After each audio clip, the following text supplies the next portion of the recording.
Bismillahirrahmanirrahim. Assalamualaikum warahmatullahi wabarakatuh.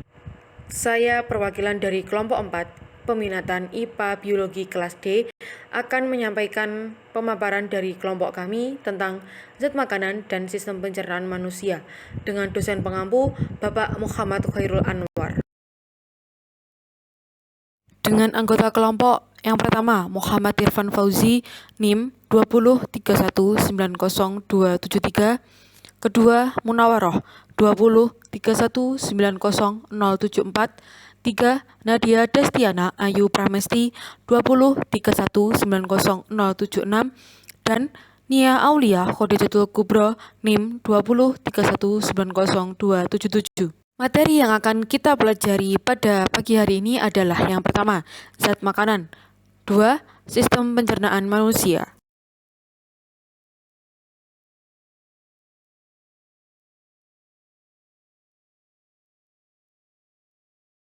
Zat makanan dapat ditemukan dalam berbagai makanan yang akan kita konsumsi dalam kehidupan sehari-hari. Sejumlah zat dapat dibutuhkan oleh tubuh kita untuk menunjang pertumbuhan, memperbaiki sel tubuh yang rusak, menghasilkan energi, dan menjaga kesehatan. Zat makanan dibedakan menjadi dua, yaitu makronutrien dan mikronutrien. Makronutrien adalah zat makanan yang dibutuhkan oleh tubuh dalam jumlah yang besar. Sedangkan mikronutrien merupakan zat makanan yang dibutuhkan tubuh dalam jumlah kecil. Macam-macam zat makanan. Yang pertama, karbohidrat adalah nutrisi yang berperan penting untuk memberikan energi pada sel dan jaringan yang ada di dalam tubuh. 2. Protein berperan dalam menunjang fungsi tubuh. 3. Lemak mendukung banyak fungsi tubuh, mulai dari penyerapan vitamin. 4. Air membantu tubuh untuk mengeluarkan racun, meningkatkan fungsi otak. 5. Vitamin dibutuhkan tubuh untuk menjaga kesehatan dan menunjang fungsi tubuh kita. 6. Mineral berfungsi untuk mulai dari membangun tulang dan gigi yang kuat, mengatur metabolisme.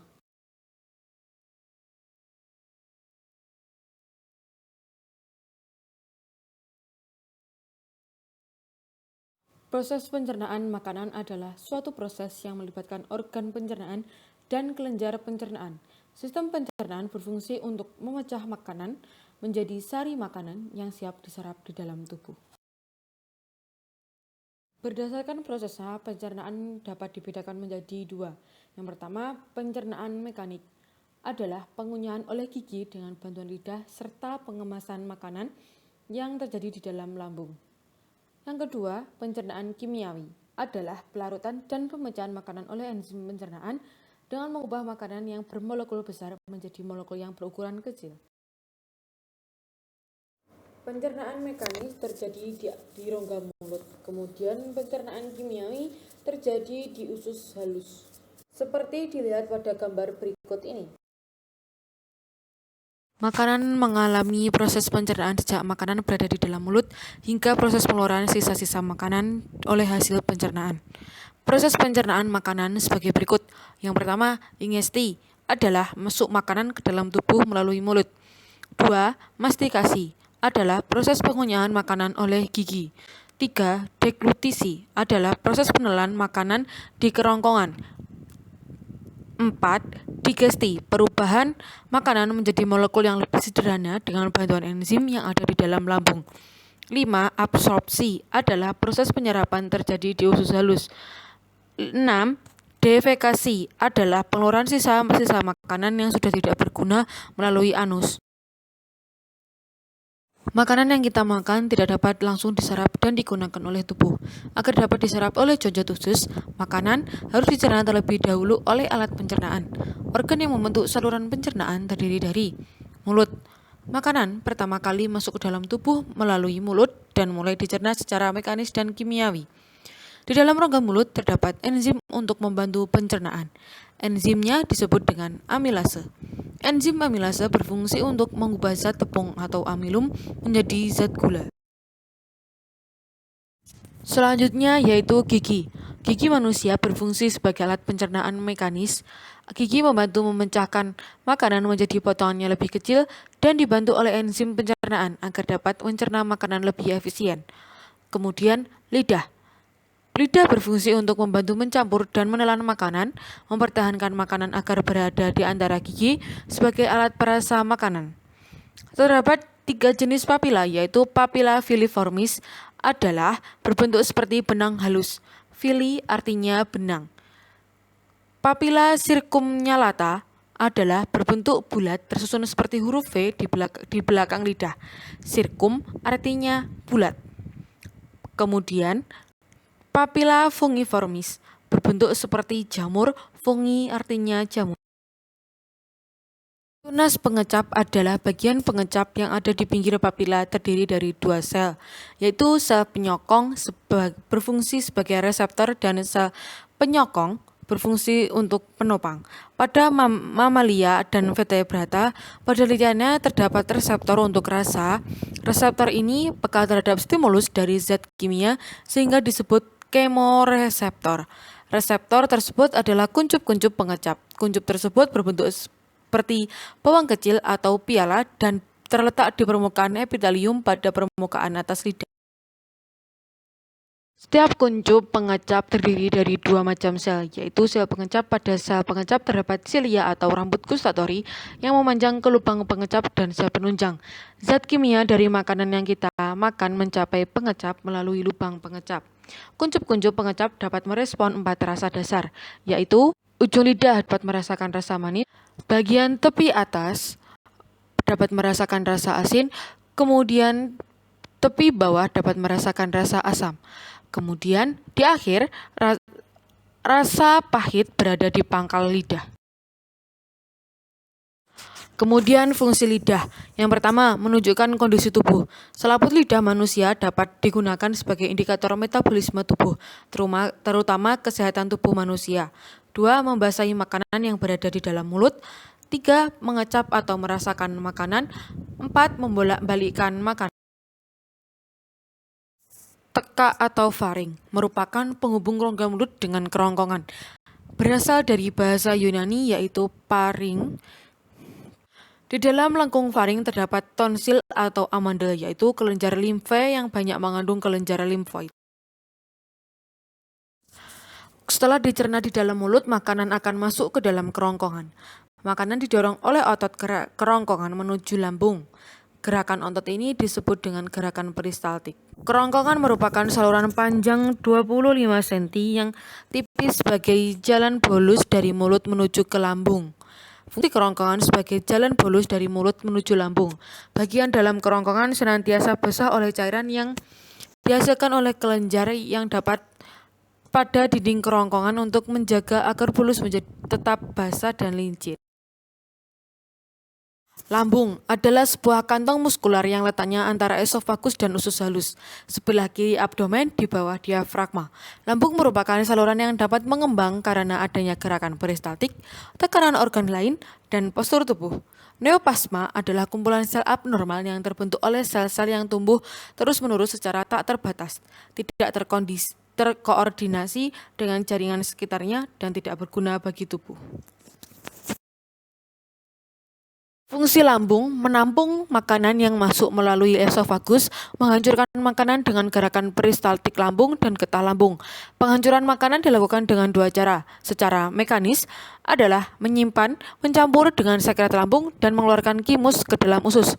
Pendorongan makanan terjadi secara gerakan peristaltik setiap 20 detik. Kemudian yang kedua, cara kimiawi, bolus dalam lambung akan dicampur dengan asam lambung dan enzim tergantung jenis makanan. Enzim yang dihasilkan antara lain, enzim berfungsi sebagai memecah putih telur menjadi asam amino, kemudian asam garam atau HCl mengasamkan makanan sebagai gerakan antiseptik dan desinfektan yang masuk ke dalam makanan, enzim renin sebagai pembukaan susu dan pembentukan gas nitrogen dari protein. Kemudian lapisan lambung memecah lemak menjadi asam lemak.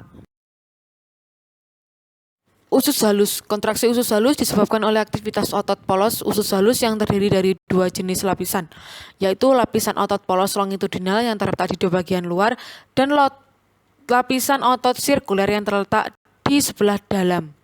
Fungsi usus halus berfungsi untuk memecah dan menyerap nutrisi dari makanan maupun minuman yang dikonsumsi. Di dalam usus halus menghasilkan enzim. Enzim yang pertama, enzim enterokinase merubah tripsinogen menjadi tripsin. Amnopeptidase merubah amnipeptida menjadi dipeptida. Dipeptidase merubah dipeptida menjadi asam amino. Sukrase merubah sukrosa menjadi glukosa dan fruktosa. Maltase merubah maltosa menjadi 2-glukosa. Laktase merubah laktosa menjadi glukosa dan galaktosa. Fungsi pergerakan usus halus. Supaya proses digesti dan absorpsi bahan makanan dapat berlangsung maksimal, pergerakan usus halus terdiri dari pergerakan segmentasi atau mencampur. Adalah proses mencampur makanan dengan enzim pencernaan agar mudah untuk dicerna dan diabsorpsi. Yang kedua, pergerakan peristaltik atau propulsif. Adalah gerakan yang mendorong makanan ke arah usus besar atau kolon. Senyawa kimia yang dihasilkan oleh kelenjar pankreas adalah bikarbonat, berfungsi untuk menetralkan suasana asam dari makanan yang berasal dari lambung. Amilase mengubah amino menjadi disakarida. Lipase mencerna lemak menjadi asam lemak dan gliserol. Kimotripsin mengubah peptid menjadi asam amino. Tripsinogen berfungsi untuk tripsin yang belum aktif. Nuklease menguraikan nukleotida menjadi nukleosida dan gugus fosfat. Hormon insulin menurunkan kadar gula dalam darah sampai menjadi kadar normal. Usus besar atau kolon merupakan usus yang memiliki diameter lebih besar dari usus halus, memiliki panjang 1,5 meter dan terbentuk menjadi seperti huruf U terbalik. Usus besar dibagi menjadi 3 daerah, yaitu kolon ascendens, kolon transversum, dan kolon descendens. Silakan dicermati dan dilihat, itu terdapat bagian-bagian dari kolon tersebut. Fungsi usus besar atau kolon adalah yang pertama, menyerap air selama proses pencernaan. Kedua, tempat dihasilkannya vitamin K dan vitamin H sebagai hasil simbiosis dengan bakteri usus, misalnya bakteri E. coli. Kemudian, membentuk massa feses. Yang terakhir, mendorong sisa makanan hasil pencernaan keluar dari tubuh. Rektum dan anus adalah lubang tempat pembuangan feses dari tubuh. Sebelum dibuang lewat anus, feses ditampung terlebih dahulu pada bagian rektum. Apabila feses mengatur pembukaan dan penutupan anus, otot sphinkter yang menyusun rektum ada 2, yaitu otot polos dan otot lurik. Gangguan yang terdapat pada sistem pencernaan manusia adalah yang pertama, MAH, appendiktis, diare, konstipasi. Kemudian maldigesti, parotitis, serotosmia, tukak lambung. Cara memelihara organ pencernaan. Yang pertama, makan makanan yang bergizi dan bervariasi setiap hari dan tidak berlebihan. 2. Melaksanakan pola makan yang teratur seperti makan 3 kali sehari. Kemudian, makan makanan dengan tenang, jangan terlalu cepat atau tergesa-gesa. Kemudian, menjaga kebersihan makanan dan alat makan. Saya perwakilan dari kelompok 4 mengucapkan terima kasih sudah mendengarkan penjelasan dari kelompok kami. Mohon maaf atas perbuatan dan tutur kata dari kelompok kami yang kurang berkenan di hati teman-teman dan Bapak dosen. Jika ada yang kurang memahami tentang penjelasan tersebut, dapat ditanyakan pada kolom Google Classroom. Wabillahi taufiq wal hidayah. Wassalamualaikum warahmatullahi wabarakatuh.